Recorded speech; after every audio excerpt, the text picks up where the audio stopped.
My name is Sharmone. I've seen you turn on tears out of nowhere. That takes a special type of gift to do that. So what makes you turn on the tears in a split second? I want to know it all. Like, please tell me a bit about yourself.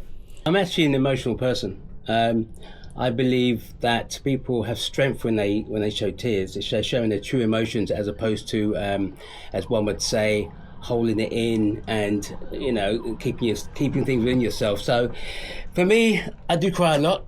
I cry a lot of the time, but I cry not because I've got problems or because there's something wrong with me. Sometimes if I just feel emotional, I could be watching something on the television and it will touch me and I'll shed a tear.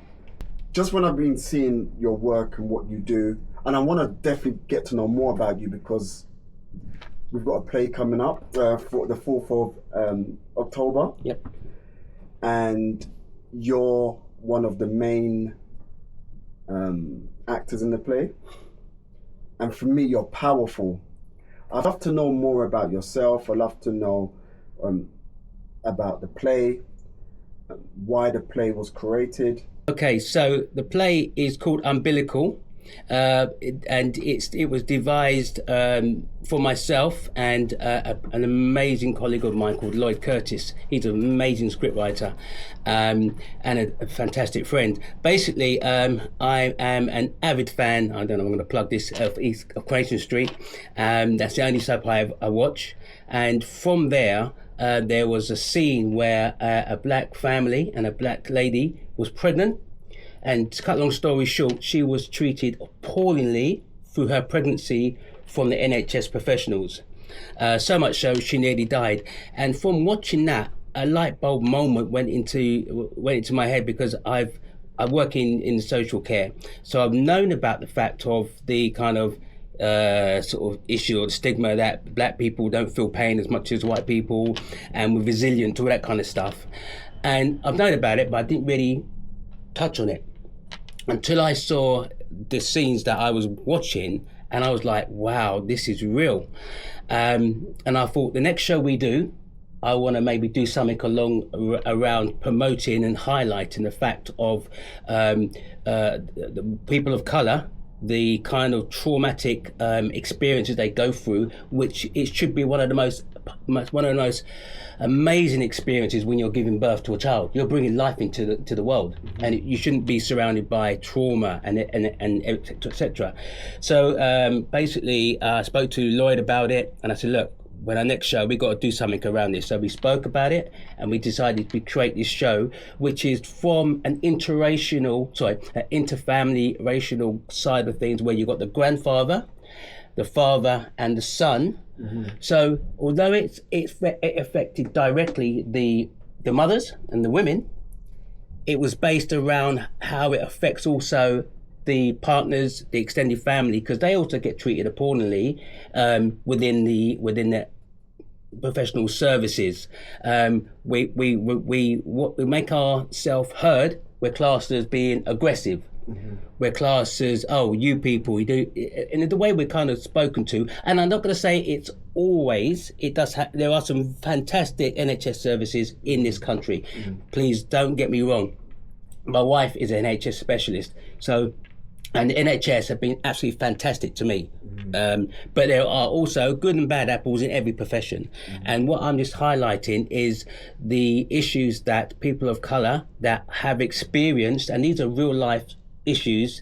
We've had mothers come to our men only safe space and tell their story of what happened to them through giving birth to their child, and how it's still affecting them. So, and from there, we are going to be doing our first ever live performance, which has females in the show, bearing in mind we're all male group, on Saturday the 4th of October at the Streatham Library. We got 2 sold out performances, 11 till 12:30 p.m. and then 2 to 3:30 p.m. And you may be able to get a ticket on Eventbrite.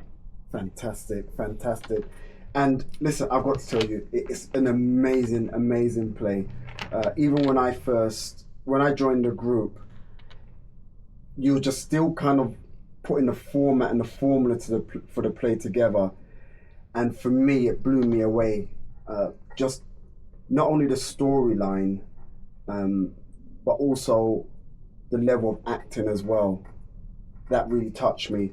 And it also opened a lot of wounds as well. When I thought about just watching the play, the relationship between the father and the son, the grandfather, and his son and his grandchild. And it just got me thinking about my relationship and my relationships with my son and my father. I have such an amazing relationships with them, but it's also about the moments of pain, because I realize that my son will tend to go into his own isolation when he's in these moments of, his trials and his tribulations, and my father will bottle it up as well.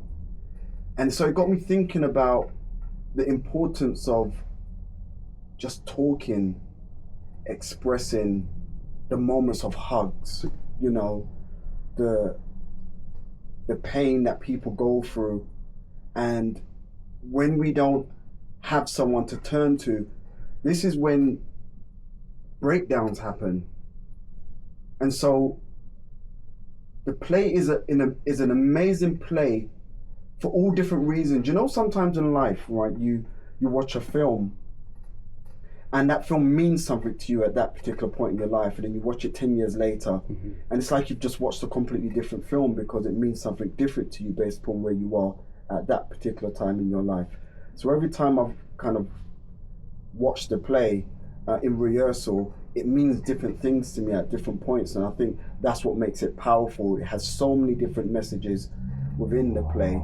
So tell me about your role in the play. Who are you and what happens? I know you can't, divulge everything, but just give us a teaser. Okay, so I play Dwight, and I'm in the middle between my father, who is very old school, and my son, who is about to have his first child. So there is a few twists in the play. So I don't want to give too much away, especially there is a cliffhanger, an EastEnder moment, do. And like I said, you've mentioned it fantastically, Kevin. It's just, although it's about highlighting a serious issue that still goes on within the Western world, there are also other aspects on how different generations bond and communicate. As in my dad, Elijah, very old school. Still watching his cricket, drinking his Guinness, and doesn't understand about technology. So there are other aspects in the actual play itself, and also the NHS professionals, how they actually deal with patients within the hospitals, and it goes right through to security guards. So there's so much within this live performance, and I must say, all our performances at the BMC 100 are non-scripted, which makes it even more powerful, the fact that we do rehearse clearly, but when we do our performances, although not every single performance is going to be the same because it's non-scripted, it makes it more powerful because it's real life scenarios and we know exactly what we're doing because we are professionals.